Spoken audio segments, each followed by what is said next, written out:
탐정방송 임병수 대표입니다.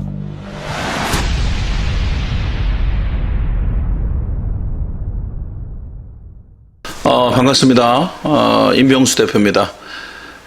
신당역 살인사건을 범행한 전주환 2차 공판이 이루어졌는데, 여러분, 스토킹 처벌법이 우리나라에 만들어지고 적용이 된 게 얼마 안 돼요. 제가 이전 영상에 말씀을 드렸는데, 일본에는 이제 스토킹 처벌법이 오래전에 있었죠. 근데 그걸 이제 법제화를 해서 우리나라에 도입된 거는 사실은 제가 작년엔가 아마 스토킹 관련 처벌법에 대한 내용을 영상에서 얘기를 했습니다. 많이 늦어진 거죠, 사실. 늦어진 건데, 우리 그 형사법을 보면, 법이 강해지면 범죄도 강해져요. 범죄가 너무 자꾸 일어나고, 뭐, 이렇게, 뭐, 흉악한 사건들이 자꾸 일어나니까, 그에 맞춰서 법을 또 강화시키죠. 우리 약을 먹으면 약이 자꾸 내성 생겨서 세지는 것처럼, 스토킹 처벌법이 발효가 되고, 이렇게 되자마자, 이제 또 강력한 사건들이 이렇게 벌어지는 거죠. 자, 신당역 살인사건 때문에 지금 굉장히 시끄러웠는데, 오늘 내용을 보니까 이 피의자 전주환이 29일 불법 촬영과 스토킹 혐의로 1심 재판을 받았는데, 1심 재판에서 이 재판부에게 선고기일을 최대한 미뤄달라고 요청한 게 서울 서부지법 형사합의 12부 안동범 부장판사는 성폭력 처벌법 가로 열고 카메라 등 이용 촬영물 등 이용 협박, 그러니까 카메라 등 이용 촬영, 그리고 촬영물 등 이용 협박, 첫 번째입니다. 두 번째, 스토킹 처벌법 위반, 이 두 가지 등으로 혐의로 기소된, 공소가 제기된 전주환의 1심 선고 공판을 진행하고, 검사가 구형한 대로 징역 9년을 선고했습니다. 29일 날, 3일 됐네요. 자, 이날 연녹색 수의를 입고 법정에 등장한 전 씨가 양형의 이유를 설명하고 있는 재판부를 향해서 말을 딱 끊으면서 존경하는 재판장님께 드릴 말씀이 있습니다. 이렇게 말을 끊어. 그리고 이어서 혹시 정말 죄송한 말이지만 선고기일을 최대한 뒤로 늦춰줄 수 있습니까? 라고 물어봐요. 자기 의견을 얘기하는 거예요. 자기 의견을.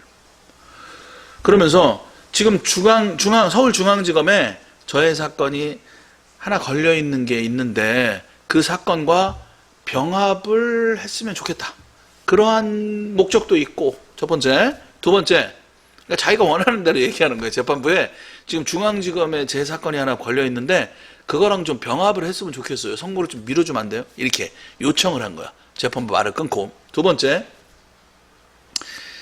국민들의 시선과 언론 보도가 집중되어 있는 것이 시간이 조금 지나가면서 누그러지길 바라는 마음의 요청드립니다. 즉, 지금 선고하는 것보다 이 언론 이슈가 좀 국민적인 어떤 이슈가 좀 지나간 다음에 선고하면 좀 제가 좀 감형되지 않을까라는 이야기를 당당하게 요청하고 있는 거예요. 지금 두 가지를 요청했다고 합니다. 자, 14일 지난 14일이죠. 서울 지하철 2호선 신당역 여자 화장실에서 피해자, 안타까운 사건이었는데, 피해자 A씨 29세 이 사람을 살인한 사건과 병합 심리를 요청을 한 거예요. 같이 해달라는 거야. 좀 늦춰서 선고를. 자, 재판부가 묻습니다. 왜 미리 병합 신청을 안 했냐 물어보니까 미리 병합 신청을 하는 방법 몰랐어요. 이렇게 대답해요. 그러니까 거절합니다. 재판부가 사건 심의가 이미 이루어져서 선고를 하지 않을 수 없다라고 판사가 이 사람한테 설명을 해요. 공판이 끝난 다음에 피해자 측 변호인이 그 행위를 보고 이렇게 이야기를 합니다. 전주환이 선고를 어떻게 연기해달라고 요청을 하냐. 여전히 피고인 전주환은 자기중심적 사고를 하고 있고 진정으로 반성하고 있지 않다고 생각한다라고 비판합니다. 여러분, 이 정신병 중에 가장 무서운 게 자기중심적 사고라는 거예요. 자, 물론 이런 말이 있습니다. 인간은 자기의 경험을 한 부분만큼의 이상을 생각을 못해요, 사실. 뭐 사실은 이 상상력이나 창의력이나 이런 부분들이겠죠. 자기가 경험하지 않은 그 이상의 것들까지 사고하고 판단하고 실행할 만한 그러한 사람은 그게 많지 않다라고 뭐 학술적으로 보거든요. 그러니까 자기 경험치 이상으로는 생각할 수 없다. 자, 그 정도는 그래도 이해를 하지만 이거보다 훨씬 더 이제 좀 심각한 거죠. 자기중심적 사고방식.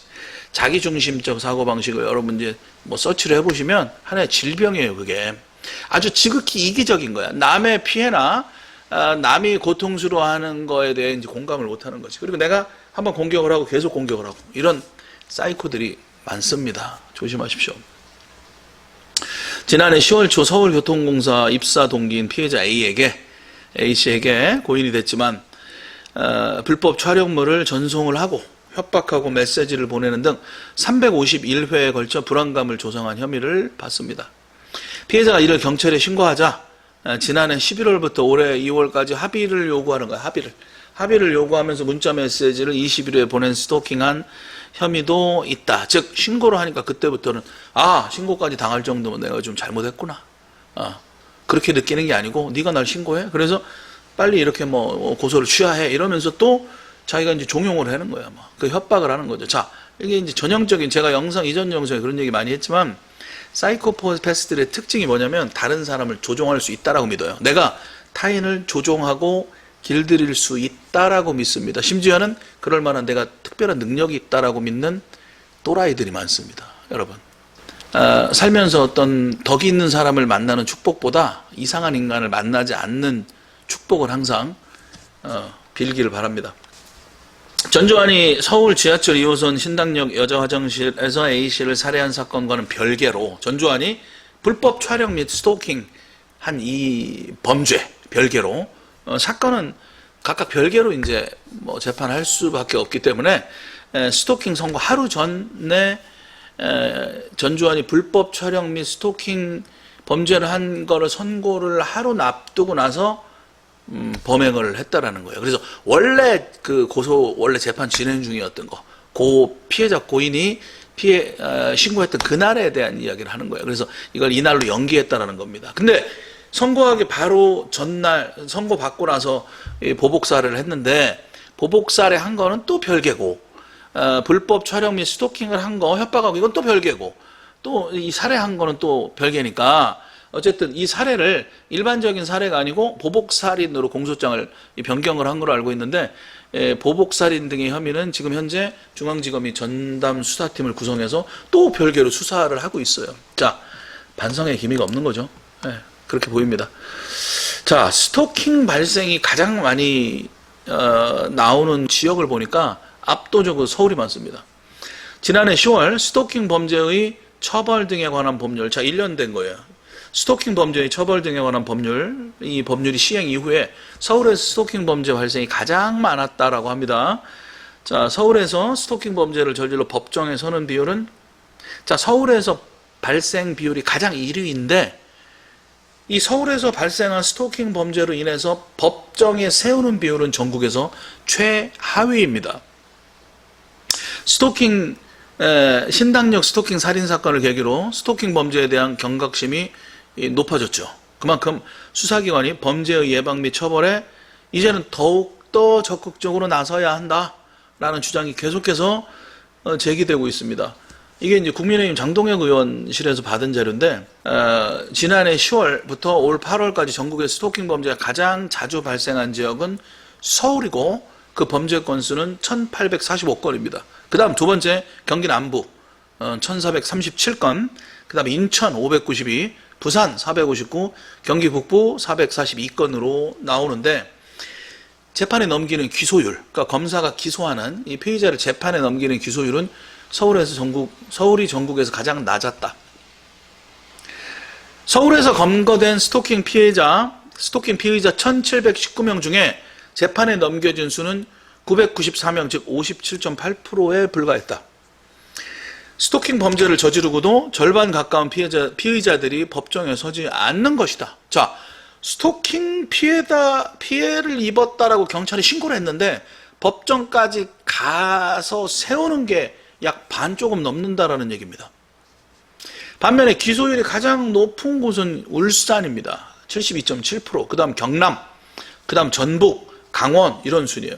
서울을 제외한 모든 지역에서는 스토킹 범죄의 기소율이 60%를 넘는데 수도권은, 즉 서울은 특히 서울은 57.8%이다. 스토킹 범죄를 예방하기 위해 내려지는 긴급 응급조치 또는 잠정조치, 피해자 주거지 100m 이내 접근 금지, 전기통신을 이용한 접근 금지 명령 등을 할 수 있는 긴급 응급조치라는 것은 스토킹 처벌법 시행 이후 모두 2,753건이 내려졌지만 이 중 356건, 즉 12.9%는 이행이 되지 않았다. 그러니까 이행되지 않은 게 12.9%, 상당히 높은 거예요.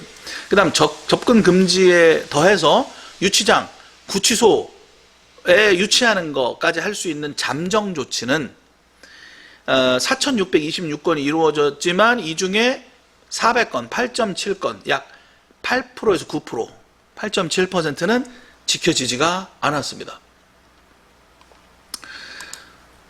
스토킹 범죄 판결문을 분석을 해봤어요. 판결문을 분석을 해보니까 여기서부터 되게 중요합니다. 여러분 잘 들으셔야 돼요. 자, 판결 267개를 보니까 피해자의 90% 이상이 여성이었습니다. 피해자 연령은 전 연령대에 고르게 분포가 돼 있습니다. 즉 젊은 사람이나 나이 든 사람이나 90% 이상의 피해자를 차지하고 있는 여성에 대한 스토킹이 전방위적으로 벌어지고 있다. 그 다음이 중요합니다. 여러분, 가해자들은 정신병력, 전과 경력이 있는 경우가 많았습니다. 그리고 이 스토킹 범죄 평균 지속 시간은 100일을 넘습니다. 이게 이제 작년에 나온 자료예요. 작년에. 자, 이런 사건이 있기 전에 2021년 10월에 이제 발효가 됐는데 약 2달 후 2021년 12월 14일, 작년 12월 14일 경찰에서 내놓은 이 자료입니다. 이게. 그러니까 판결을 받은 건 260이 상당히 많은 거죠. 그 당시 기준으로. 경찰청에서 자신들이 연구를 의뢰를 했어요. 현장 판단 기준 마련을 위한 스토킹 사례 및 판례 분석 연구라는 그러한 결과를 최근 보고받았다는 거예요. 이 연구는 이 건국대학교 경찰학과 강소영 교수가 진행을 했다라고 합니다. 자, 2013년 1월부터 지난 6월 30일까지 경범죄 처벌법상 지속적 괴롭힘 행위가 유죄로 선고된 판결문 129개, 2013년 1월 1일부터 2020년 6월 30일까지 경범죄 처벌법상 지속적 괴롭힘 행위가 유죄로 선고된 판결, 즉 스토킹 처벌법이 있기 전에는 경범죄로 다스렸다라는 얘기예요. 아시겠죠? 불안감 조성이나 뭐 지속적 괴롭힘 이런 걸 얘기하는 거예요. 스토킹 처벌법이 발효된 작년 2021년 10월 이전에 얘기하는 거예요. 스토킹 처벌법이 시행된 지난 10월 이전에 발생한 스토킹 행위는 경범죄 처벌법과 정보통신망법 등으로 처벌해 왔습니다. 이걸 분석을 해보니까 지속적 괴롭힘 피해자의 97.7%가 여성이었고 피해자 나이는 40에서 49세가 31%로 가장 높고 20대가 23.8%, 30대가 19%, 50대는 13.1%, 40대가 제일 많은 거예요. 연령을 불문하고 스토킹 피해가 발생하고 있다. 온라인 스토킹 피해자 특성도 유사하다. 피해자 90.3%가 여성, 피해자 연령은 20대, 40대 각각 26.1로 높았지만 30대도 25%로 그냥 두루두루 피해자가 많았다. 가해자는 정신병력과 전과 경력이 있는 경우가 많았다. 지속적 괴롭힘 가해자 중 정신병력이 있는 경우가 93.3%다. 즉 지속적 괴롭힘을 가하는 사람의 93.3%가 정신병력이 있다. 전과 경력이 있는 경우는 76.5%로 집계됐습니다. 이 중 스토킹 행위가 아닌 이 전과 말고 다른 이종 전과가 있는 경우는 92.5%였다. 즉 적어도 한 개 이상의 전과를 가지고 있는 사람이 스토킹 지속적인 괴롭힘을 하는 가해자의 92.5%를 차지했다. 정신병력을 갖고 있는 사람이 93.3%를 차지했다. 온라인 스토킹의 경우 정신병력 있는 피고인은 91.7%, 전과가 있는 사람은 67.4%, 이중 온라인 스토킹 경우입니다. 이중 전과 경력은 81.1%에 달했다. 지속적 괴롭힘 사례에서 가해자와 피해자가 어떤 관계인지를 봤습니다. 가해자와 피해자가 사실은 친밀한 관계인 경우, 뭐 애인이라든지 그런 경우가 과반수 이상이었다. 54.8%로 과반수 이상이다. 반면 직장 동료나 계약 관계 또는 교회나 동호회에서 만난 뭐 일정 거리가 좀 있는 지인 관계는 16.5%였다. 피해자와 가해자가 직접적인 관계가 없는 경우는 28.7%. 가해자 중에 교제를 요구하는 경우가 65%. 만나자, 사귀자, 만나자, 사귀자 이러는 거예요. 그래서 이번에 신당동 사건을 가지고 이제 더불어민주당의 서울시의원, 이상훈 의원인가? 정확하지는 않죠. 그 사람이 뭐 공부 열심히 하고 똘똘한 사람인데 뭐 이렇게 공부한 사람인데 만나달라고 하니까 안 만나주니까 이런 일을 저질렀다라고 헛소리를 그렇게 해가지고 뭐 사회적으로 문제가 됐지 않겠습니까? 이번에 가해자 중 교제를 요구하는 게 60.5%, 그다음 한번 만나자, 면회를 요구하는 게 50.9%. 스토킹 범죄가 누구에게나 발생할 수 있는 범죄임을 확인하는 결과가 됩니다. 스토킹 행위가 과거 친밀한 관계에서의 폭력 또는 데이트 폭력으로 여겨졌던 이유도 확인할 수 있었다. 우리가 스토킹이라는 말을 작년에 입법 발의가 돼서 이제 10월부터 한 1년 됐으니까 지금 흔히 많이 쓰는 말이지, 옛날에는 뭐 연예인들에 대한 어떤 스토커 뭐 이런 정도의 표현만 됐죠. 그 다음에 이제 데이트 폭력 얘기가 나오다가 이제 스토킹 범죄라고 이제 격상이 돼서 많이 이슈화가 지금 되고 있습니다. 가해자와 피해자 간에 직접적인 관계가 없는 경우도 다수 있을 수는 있다. 그래서 전현 연인 관계 문제로만 짐작할 수만도 없다. 이런 얘기입니다. 반면에 온라인 스토킹의 경우 보복이나 원한 목적 28.7%로 가장 많이 나왔고, 뭐 보통 이제 게임하다가 뭐 현피 뜬다 이런 말 쓰고 그러잖아요. 면회 요청과 뭐 교제 요청 등이 각각 25.6%, 20.2%로 집계돼서 온라인 스토킹은 지속적인 괴롭힘과 달리 분노형의 어떤 그런 짓거리들이 많다. 뭐 이런 얘기입니다. 자, 스토킹 범죄는 보통 평균적으로 100일 이상 지속된다. 지속적 괴롭힘의 경우 127.3일 동안 스토킹 행위가 지속됐고, 1개월 미만 범행은 1개월 미만 범행이 40.3%로 가장 높았고, 6개월 이상은 20.2, 1개월, 3개월은 16.8%로 평균을 내니까 97.5일이 나왔다. 지속적 괴롭힘의 최대 범행 기간은 1401일, 온라인 스토킹 최대 범행 기간은 1387일. 전통적인 범죄와 달리 범행 시작과 끝을 예견하기가 어려운 게 스토킹 범죄다라고 분석할 수가 있습니다.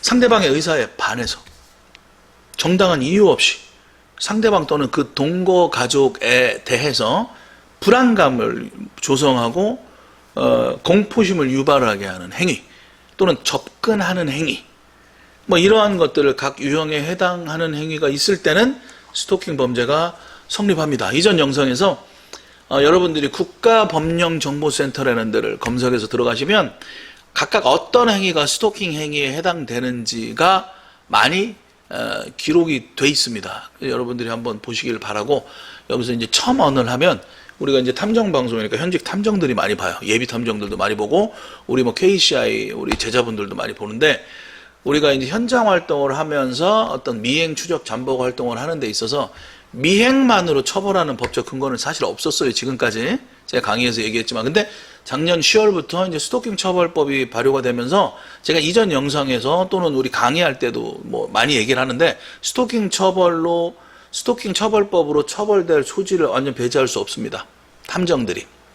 그렇기 때문에 이건 작년 발효되기 전부터 제가 얘기를 했어요. 그러니까 입법 발의 이제 뭐 4월 달에 발의가 되기 전 6개월 전부터 이제 작년 10월에 발의되면서도 제가 강의할 때 계속 그 얘기를 했습니다. 그래서 탐정들이, 우리 대한민국 탐정들이 정의롭게 탐정을 활동을 하면서 그 안에서 이 스토킹 처벌법에 이 어떤 문제가 되지 않는 선에서 여러분들이 탐정 활동을 정의롭게 하시기를 당부드리면서, 방송을 마치겠습니다. 네, 또 다른 사건으로 인사를 드리겠습니다. 감사합니다. 임병수 대표였습니다.